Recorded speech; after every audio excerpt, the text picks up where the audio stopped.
మొన్న August 9న release అయిన committee కుర్రాళ్ళు రిలీజ్ అయి నిన్న బుధవారం ఆగస్టు 14తో 6 రోజులు కంప్లీట్ అయింది. ఈ 6 రోజుల కలెక్షన్స్ చూస్తే నిన్న కూడా బుధవారం కూడా సినిమాకు కలెక్షన్స్ బాగా వచ్చాయి.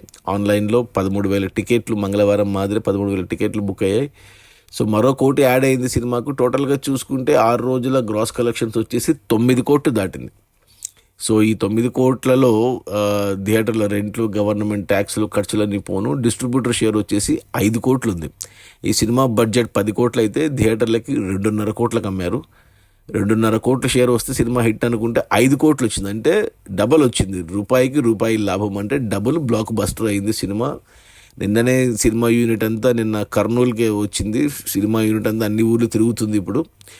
సో కలెక్షన్స్ అంటే ఈరోజు గురువారం, ఈరోజు మనకి కొత్త సినిమాలు ఉన్నాయి. ఆగస్టు 15 నాడు చాలా సినిమాలు ఉన్నాయి. సో కలెక్షన్స్ తగ్గుతాయి ఈ సినిమాకు. బట్ వీకెండ్లో మళ్ళీ పికప్ అందుకోవచ్చు, చెప్పలేము.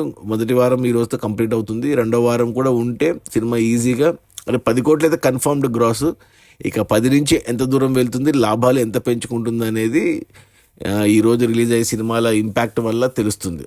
అది మన నిహారిక కొణిదెల ప్రొడ్యూసర్గా తీసిన మొదటి సినిమా పింక్ ఎలిఫెంట్ పిక్చర్స్లో కమిటీ కుర్రాళ్ళు. అందరు కొత్త వాళ్ళే, 11 మంది కొత్త హీరోలు, 4 కొత్త హీరోయిన్లు, 15 మంది. ఒక సాయి కుమారు, శ్రీలక్ష్మి వాళ్ళే పాత వాళ్ళు, గోపరాజు రమణ, ఇంకొంతమంది ఉన్నారు యాక్టర్లు, వాళ్ళ పేర్లు తెలియవు మనకు.